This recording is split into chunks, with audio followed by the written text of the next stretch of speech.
Será que falta muito tempo para a volta de Jesus? Será que pela Bíblia, pelas Sagradas Escrituras, é possível calcular quanto tempo aproximadamente resta, quantos anos restam para que aconteça o arrebatamento da igreja? Se você quiser descobrir isso agora, então assista esse vídeo até o final.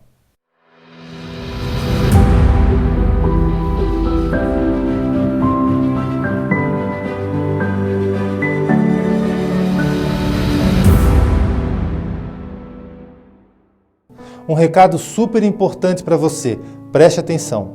Se você quer receber mais vídeos do nosso ministério, cartões, mensagens bíblicas, enfim, tudo aquilo que nós produzimos durante a semana, então acesse aqui a descrição do vídeo, você vai ver que ali tem uma opção, clique para receber mais vídeos. Do lado tem um link, você vai clicar nesse link e eu vou receber automaticamente uma mensagem sua no meu WhatsApp.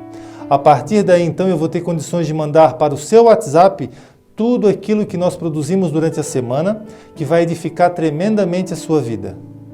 Jesus deu muitos sinais a respeito da sua vinda. E se você prestar bem atenção na Bíblia Sagrada, você vai perceber que é possível identificar o tempo profético que o arrebatamento da igreja vai acontecer. Se você não tem o hábito de ler a Bíblia, de estudar a Bíblia, e se você gostaria de ter essa oportunidade, comece também a fazer o curso que nós estamos recomendando aqui embaixo. O link está na descrição do vídeo. Para você conhecer a Bíblia toda, de Gênesis a Apocalipse, de um método fácil, rápido e no conforto aí do seu lar.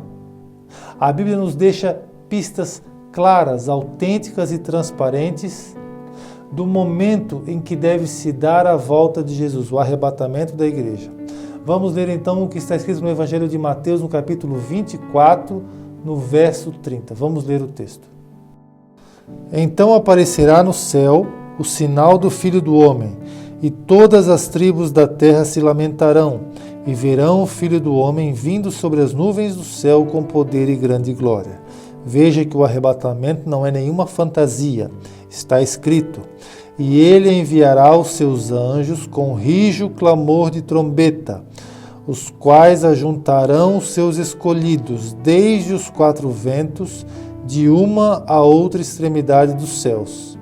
Aprendei, pois, esta parábola da figueira. Quando já os seus ramos se tornam tenros e brotam folhas, sabei que está próximo o verão. Igualmente, quando virdes todas essas coisas, sabei que ele está próximo, às portas. Em verdade vos digo que não passará esta geração sem que todas essas coisas aconteçam. O contexto dessa profecia que Jesus deu no Evangelho de Mateus, no capítulo 24, é exatamente o contexto do arrebatamento da igreja e da grande tribulação. A Bíblia nos diz que haverá uma reunião, haverá uma colheita de escolhidos, de eleitos por Deus. Os anjos vão ser usados para que os eleitos, os escolhidos, sejam recolhidos de uma a outra extremidade dos céus. É isso que a palavra de Deus nos diz. E se você prestar atenção nas palavras de Jesus, ele começa dizendo o seguinte: aprendei, pois, esta parábola da figueira. Esta é a primeira parte da profecia. Jesus usa uma figueira para simbolizar a nação de Israel. Se você ler a Escritura, se você conhecer um pouquinho mais da Bíblia, eu não vou me aprofundar nesse assunto, mostrar todos os textos, mas a figueira e a oliveira sempre simbolizaram a nação de Israel. Então Jesus está dizendo sobre a nação de Israel.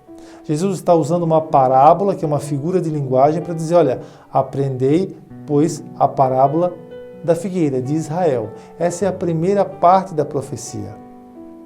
A segunda parte da profecia, ele diz, quando já os seus ramos se tornam tenros e brotam folhas. Sabei que o verão está próximo. Israel, você conhece a história, no ano 70 depois de Cristo, houve a destruição do templo. Houve a destruição do templo em Israel.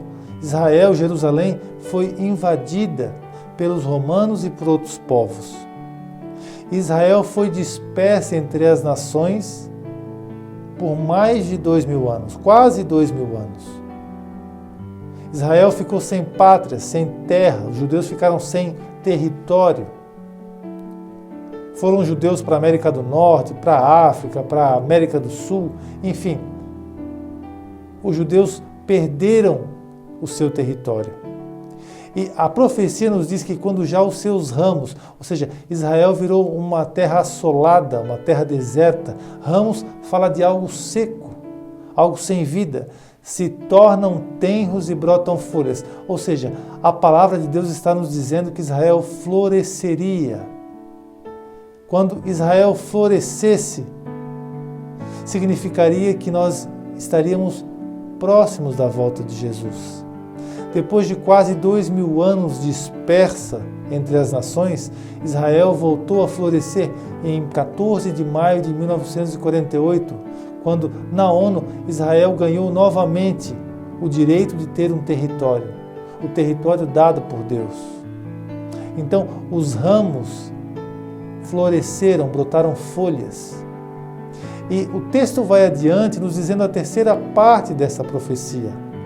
Ele diz: não passará esta geração sem que todas essas coisas aconteçam. Que geração?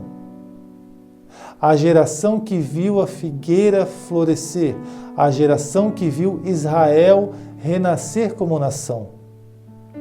Israel renasceu como nação em 1948.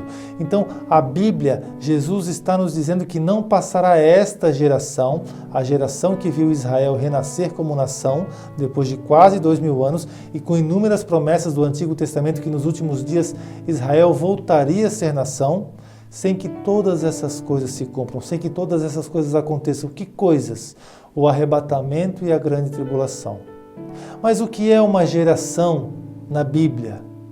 A Bíblia vai nos mostrar inúmeras gerações, mas o Salmo 90 e o versículo 10 podem nos dar mais pistas. Vamos ler o texto. A duração da nossa vida é de 70 anos, e se algum pela sua robustez chegam a 80 anos, o melhor deles é canseiro e enfado, pois passa rapidamente e nós voamos. O Salmo 90, versículo 10, nos diz que a geração do homem é de 70 anos, podendo chegar até 80 com muito enfado e cansaço. É óbvio que houveram pessoas, homens, que viveram muito mais tempo na Bíblia. Só que esta geração, a geração mencionada no Salmo 90, corresponde exatamente à geração do nosso tempo presente, das pessoas que vivem no tempo final. Hoje você sabe, um ser humano vive às vezes 60, às vezes 70, às vezes 80, mas gira sempre em torno disso, 90, às vezes um pouco mais, mas nessa média.